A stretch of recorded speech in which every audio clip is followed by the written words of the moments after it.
कांग्रेस एक शक्तिशाली बनने जा रही है ग्वालपखर में, क्या करेंगे? का हम तो देखते नहीं है कि ग्वालपखर में कांग्रेस शक्तिशाली बन रहा है। ग्वालपखर में पहले कुछ बदलाव नहीं है, वो साला उसको बोलिए। जय हिंद साथियों। कहते हैं कि राजनीतिक में हिस्सा ना लेने की सजा ये होती है कि जाहिल लोग आप पर हुकूमत करते हैं। इसका जीता जागता उदाहरण है दोस्तों, मैं आगे वीडियो में बताऊंगा। सबसे पहले मैं आपको ये बताना चाहूंगा कि वीडियो के शुरू में जो आपने क्लिप्स देखी है कि ये हाल ही के वीडियोस हैं जिस पर कुछ तृणमूल कांग्रेस के नेता और कुछ जाहिल लोग बैठकर कुछ भाषण देते हैं और कुछ इस प्रकार से कहते हैं। ये क्या कहते हैं नहीं कहते हैं ये मैं बाद में बताऊंगा, लेकिन दोस्तों पहले आपको मैं बताना चाहूंगा कि आज की इस वीडियो में मैं कुछ तृणमूल कांग्रेस के जाहिल नेता और तृणमूल कांग्रेस के अन्य भक्तों के ऊपर कुछ बात कहना चाहता हूं। सबसे पहले इस वीडियो को शुरू करने से पहले मैं आपको कुछ दिखाना चाहूंगा। पहले आप इस वीडियो को देखिए, उसके बाद फिर आगे बात करते हैं कि अब कांग्रेस एक शक्तिशाली बनने जा रही है ग्वालपखर में, क्या करेंगे? का हम तो देखते नहीं है कि ग्वालपखर में कांग्रेस शक्तिशाली बन रहा है। रही बात कि कल की ज्वाइनिंग सभा, कल का ज्वाइनिंग सभा जो हुआ है वो तो अपना ही आदमी को ज्वाइनिंग कर रहा है। ये विक्टर बाबू हम लोग का नया पार्टी में आया है कांग्रेस में, वो विक्टर बाबू खुद बोलता है फ़ोन करके, नसीम साहब थोड़ा ज्वाइन कराओ नहीं तो मेरा मान सम्मान का बात है। तो नसीम साहब क्या करेंगे बेचारा? नसीम साहब क्या करते हैं, जो लोग उन लोगों के साथ में थे पहले भी थे, आज भी है, वही लोग को 2-3 पहले बाप था, अभी बेटा को ले जाकर ज्वाइनिंग करा रहा है। यही तो वो लोग का ये है। तो सुना दोस्तों आपने, नेताजी कहते हैं कि कांग्रेस ग्वालपखर में कुछ नहीं कर पाएगी, कांग्रेस कुछ नहीं कर सकती है ग्वालपखर में। तो मैं कहना चाहूंगा जब भी कांग्रेस का कर्मी सभा या ज्वाइनिंग सभा होता है उसके दूसरे ही दिन ये लोग आकर प्रेस कॉन्फ्रेंस करने लगते हैं कि कांग्रेस कुछ नहीं कर पाएगी। भाई अगर कांग्रेस कुछ कर नहीं पाएगी, कांग्रेस विक्टर अगर आपके लिए कोई फैक्टर नहीं है तो फिर क्यों आप दूसरे दिन प्रेस कॉन्फ्रेंस देके अपना कीमती टाइम बर्बाद करते हो? अगर वो टाइम आप किसी आम पब्लिक के भलाई में काम करने में लगा देते तो कितना अच्छा होता है। क्यों आप दूसरे दिन प्रेस कॉन्फ्रेंस करते हो? खैर बहरहाल इनकी बातों को और भी आगे सुनते हैं और फिर और भी आगे आपको बताते हैं इनके बारे में। और रही बात कि टीएमसी का एक भी नेता, एक भी लीडर को ज्वाइनिंग करा के दिखा दे, कोई भी पद, जैसे कि कोई भी मेंबर को ज्वाइनिंग करा के दिखा दे, कोई भी एक्स मेंबर को ज्वाइनिंग करके दिखा दे, कोई भी टीएमसी का अंचल प्रेसिडेंट को दिखा दे, बूथ प्रेसिडेंट को दिखा दे ज्वाइनिंग करा करके, तब हम मान। दोस्तों सुना आपने, ये इनका कहना है कि जो कांग्रेस की कर्मी सभा या ज्वाइनिंग सभा हुई कल, उस ज्वाइनिंग सभा में ये खुद ही अपने ही लोगों को, कांग्रेस के जो लोग थे वही उन्हीं को ज्वाइन करा रहे हैं और जो उनके पहले बाप दादा थे अब उनके भाई बेटे को ज्वाइन करवा रहे हैं। मतलब कि जो भी ज्वाइन हो रहे हैं ये इन्हीं के लोग हैं। तो अब मैं क्या कहूँ, ये बात आप इन्हीं के मुंह से सुन लीजिए कि कौन लोग ज्वाइन हो रहे हैं। आगे वीडियो में सुनिए। देखिए वो लोग पहले एक एनजीओ चला रहा था जो रजा हिंद कमेटी ना, क्या है वैसे all India Azad Hind committee है ना, क्या है हम नहीं जानते उतना। तो वही वो लोग चलाता था। जैसे कि उस कमेटी में हर गांव से 1-2 बच्चा करके जुड़ा हुआ था। तो पहले एनजीओ के साथ था, अभी जो वो पार्टी में चला गया, पहले वो कोई पार्टी में नहीं था, अभी जो वो पार्टी में चला गया ऑटोमेटिकली वो लोग से लड़का सब छूट जाएगा। दोस्तों सुन लिया आपने इनका क्या कहना है। इनका कहना है कि जो लोग ज्वाइन हुए ये पहले एक एनजीओ से काम करते थे, एनजीओ में रहते थे, अभी जाके ये कांग्रेस में ज्वाइन हो गए। तो आप समझ सकते हैं कि इनका क्या कहने का मकसद है और ये कहना क्या चाहते हैं। अब दोस्तों इस वीडियो में इनका कहना है कि कोई भी प्रधान, कोई भी मेंबर, कोई भी एक्स मेंबर या फिर कोई भी जो है बूथ कर्मी जाकर टीएमसी से किसी दूसरे पार्टी में ज्वाइन नहीं हुआ है। तो दोस्तों इन बूथ कर्मियों से या फिर इन जो भी प्रधान है, जो भी एक्स मेंबर है, जो भी हैं, इनसे सबसे ऊपर जो इनके परदादा थे तृणमूल कांग्रेस के, वो जाके बीजेपी का हाथ थामते और बीजेपी को मजबूत करते हैं। जो ममता बनर्जी का दायां हाथ बायां हाथ कहलाते थे वो आज बीजेपी का लीडर कहलाते हैं। तो अब इनको क्या समझाए, कौन समझाए इन लोगों को? खैर आगे सुनते हैं इन लोगों की बातों को। देंगे विक्टर साहब को कि विक्टर साहब नहीं एक्चुअली में काम कर रहा है। नहीं, अगर ठीक है आपके पार्टी के कोई पदाधिकारी ज्वाइन नहीं कर रहे हैं, लेकिन बात यहाँ आ रही है कि काफी तादाद में पब्लिक का ज्वाइनिंग हो रहा है। नहीं कहा आप बताया उन्होंने, नहीं सुनिए, आप खुद दे वहाँ पे कल आप खुद देखे हैं कि कितना तादाद था। वो लोग जितना तादाद एक ज्वाइनिंग सभा जनों सभा में करता है, वो तो हम लोग उससे ज़्यादा तो हम लोग कौमी सभा में होता है, उससे ज़्यादा। अगर अभी भी एक अर्जेंटली मीटिंग बुलाया जाए 2 घंटा के अंदर, उससे ज़्यादा मीटिंग होगा। जनसभा उसको बोला जाता है जो गुत्ती मैदान में हम लोग करके दिखाए थे। तो दोस्तों सुना आपने, जनसभा उनको कहते हैं जो इन्होंने गुत्ती ग्राम पंचायत में किया था।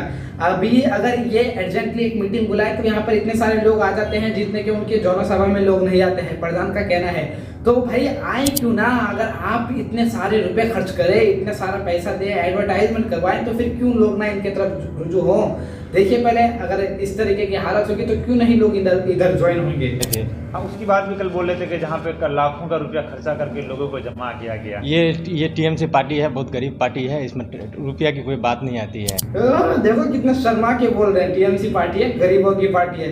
दोस्तों आपने 6 महीने पहले खबर सुना होगा, पार्थ चटर्जी के घर से 50 करोड़ रुपए से ज्यादा कैश मिले थे और फॉरेन करेंसी इतने सारे मिले थे।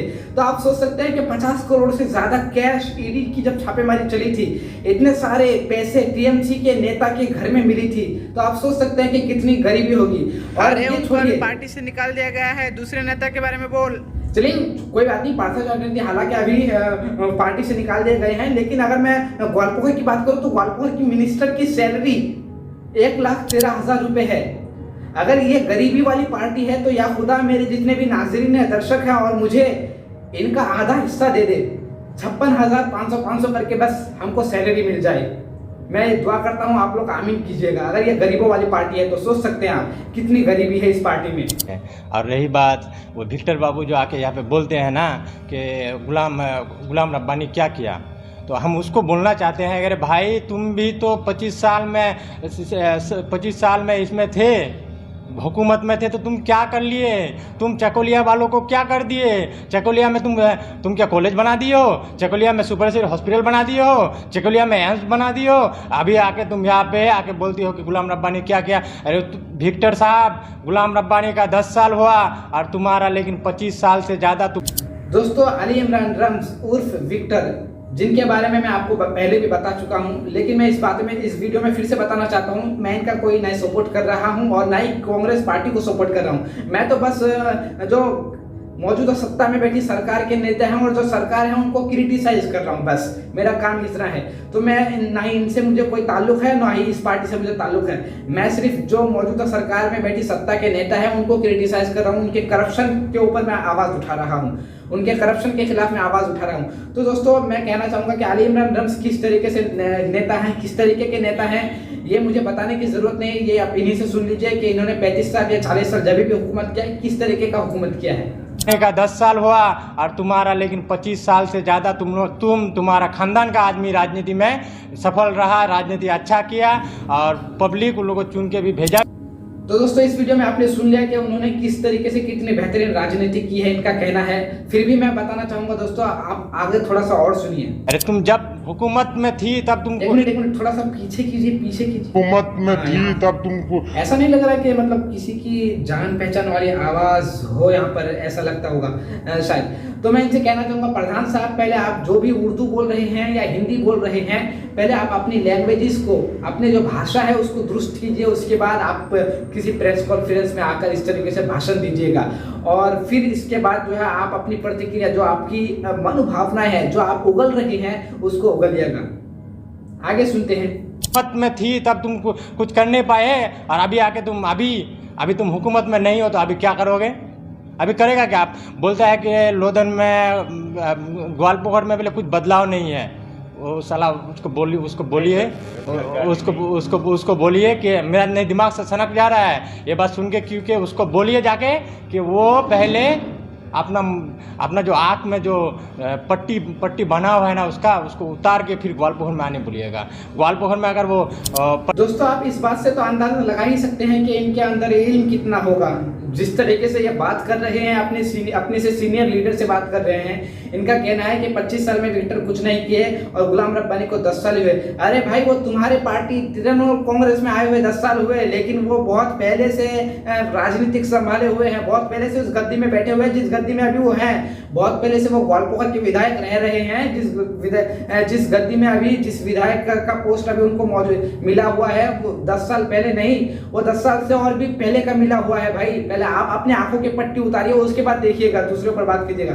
दूसरी बात ये देखते हैं आप लाइव कॉन्फ्रेंस पे जिस तरीके से इन्होंने जो सारे लफ्ज का इस्तेमाल किया है, आप समझ सकते हैं कि इनकी कितनी इल्म होगी, कितना ये पढ़ा लिखा होंगे, जो ये प्रधान का इनको पोस्ट मिल गया होगा। और दूसरी बात रही दोस्तों, ऐसे लोगों को अगर आप नेता बनाते हैं, जिन लोगों को आप वोट देने के बाद ये लोग आप पर एहसान जतलाते हैं, अरे भाई, ग्वालपोखर में अगर मिनिस्टर साहब गुलाम रब्बानी साहब कुछ किए हैं तो इसका मतलब ये थोड़ी ना कि आप उन पर एहसान जतलाएंगे। उनको लोग वोट दिए हैं, अपना कीमती वोट, एक एक वोट देकर उनको विधायक बनाए, उनको जो है स्टेट लेवल तक पहुंचा है। इसका मतलब ये नहीं कि अगर वो कुछ कर रहे हैं लोगों के लिए तो आप उन पर एहसान जतलाओ, लोगों पर एहसान जतलाओ।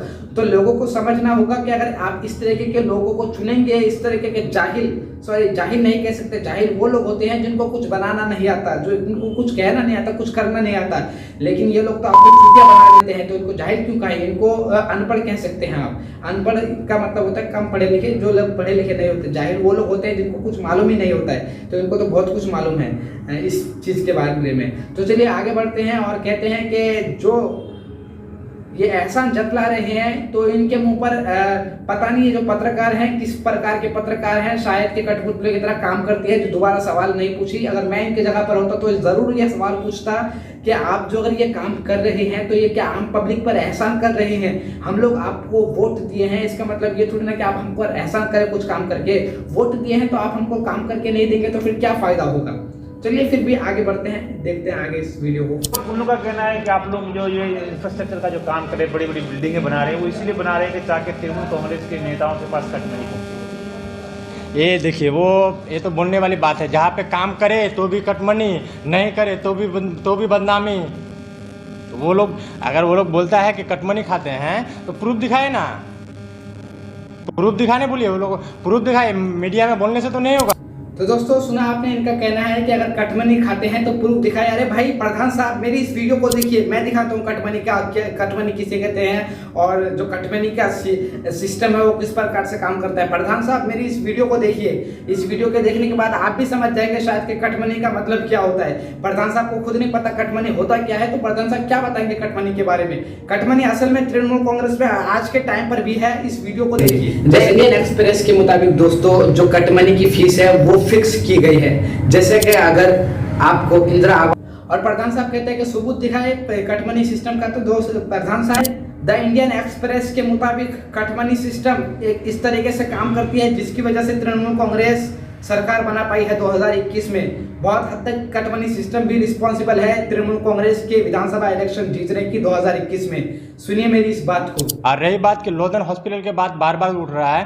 पहले लोधन हॉस्पिटल जो जब सीपीएम का हुकूमत था तो उस टाइम का लोधन हॉस्पिटल और अभी का लोधन हॉस्पिटल बहुत ही फर्क है। आप भी खुद देख सकते हैं, आप भी यही का लोकल बच्चा है। जी बिल्कुल प्रधान साहब, पिछले 10 साल में गुलाम रब्बानी साहब नहीं थे ना, वो तो अभी 10 साल पहले ही आसमान से टपके हैं। पिछले 10 साल पहले गुलाम रब्बानी साहब थोड़ी ना थे लोधन में, लोधन हॉस्पिटल वो नहीं देखे थे, वो अभी 10 साल पहले ही आसमान से टपके हैं।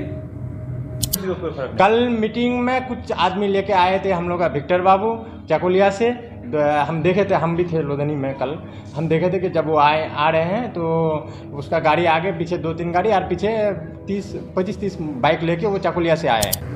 हाँ प्रधान साहब, आप इस मीटिंग में क्यों नहीं जाओगे, बल्कि मंत्री साहब ने तो आपको रखा ही है इस काम के लिए। और इनका टॉपिक देखिए, टॉपिक कहाँ पर था और कहाँ पर जा रहे हैं ये मालूम नहीं। अब चलिए फिर भी आगे सुनते हैं क्या कहते हैं इनका। और इधर का अब चौक में मीटिंग तो कोई भी चौक में है तो वो लोग बोलता है कि हम लोग आदमी चौक में आ ही सकता है। और जिस जगह पे वो लोग मीटिंग तो किया था उससे बड़ा ग्राउंड मेरा जीपी ऑफिस के बाहर में है। तो इससे क्या तृणमूल कांग्रेस पर कोई असर नहीं पड़ेगा? एकदम ही नहीं असर पड़ेगा। विक्टर क्या, अधीर रंजन चौधरी भी यहाँ पे आ जाने से, राहुल गांधी भी आ जाने, राहुल गांधी आए थे ना यहाँ पे, कोई असर पड़ा था? अरे भाई ये बात तो हम भी कह रहे हैं, कुछ फर्क नहीं पड़ेगा। और जो मेरे नाज़रीन हैं मैं उनसे कहना चाहूंगा, आप भी कहिए कोई फर्क नहीं पड़ेगा विक्टर साहब के ग्वालपोखर में आने से। तो फिर आप ये प्रेस कॉन्फ्रेंस क्यों करवा रहे हो? जिस दिन वो लोग कोई कर्मी सभा या कोई ज्वाइनिंग सभा करते हैं, दूसरे दिन आप लोग आकर प्रेस कॉन्फ्रेंस करवाने लगते हो। विक्टर का कोई फ्रैक्चर नहीं है, विक्टर हमारे लिए कोई फ्रैक्चर नहीं है, विक्टर आने से कोई फर्क नहीं पड़ेगा ग्वालपोखर में। अरे भाई जब कोई फर्क नहीं पड़ेगा तो क्यों अपना टाइम इन सब चीज़ों में वेस्ट कर रहे हो? थोड़ा सा कुछ पब्लिक की मदद कीजिए, पब्लिक का काम कीजिए ताकि कुछ और हासिल हो सके, आप और भी आगे बढ़ सके। क्यों आप कह रहे हो कि फर्क नहीं पड़ेगा, इसके बावजूद फिर आप दूसरे दिन प्रेस कॉन्फ्रेंस बुला लेते हो, क्या फायदा है? दोस्तों सच्ची बात तो यह है, चाहे अधीर रंजन चौधरी आए या फिर राहुल गांधी आए, सबसे ज्यादा डर तो इन लोगों को विक्टर साहब से लगता है। इसलिए ये लोग इतने बौखला जाते हैं। टाइम टू टाइम पर इनको अपडेट भी करना जरूरी होता है मीडिया के जरिए। खैर ऐसे ही वीडियो आपको मिलते रहेंगे हमारे चैनल पर। चैनल को सब्सक्राइब कर लीजिएगा। फेसबुक से देख रहे हैं तो फेसबुक पेज को फॉलो और लाइक जरूर कर लीजिएगा। मिलते हैं किसी नई वीडियो में नए इन्फॉर्मेशन के साथ। तब तक के लिए दुआ सलाम, जय हिंद। तो दोस्तों, इस वीडियो को बनाने का मकसद किसी भी पार्टी को सपोर्ट करना या फिर किसी भी नेता को सपोर्ट करना नहीं था, बल्कि जो मौजूदा सरकार के नेता हैं उनको क्रिटिसाइज किया जा रहा था। जो मौजूदा सरकार की झूठे हैं उनको दिखाने की कोशिश की जा रही थी कि किस प्रकार से मौजूदा सरकार के लोग झूठ बोलते हैं और किस प्रकार से मौजूदा सरकार की जो हुकूमत की जो कठपुतली है वो किस तरह से काम करती है। बस यही दिखाने की कोशिश की जा रही थी इस वीडियो के माध्यम से। खैर फिर भी अगर आपको कुछ हेट या कुछ बुराई लगती है हमारी इस वीडियो में तो हम आपसे माफ़ी चाहते हैं और साथ ही साथ आपको बताना चाहेंगे कि इस वीडियो को ज़्यादा से ज़्यादा शेयर करें ताकि उन लोगों तक पहुँच जाए।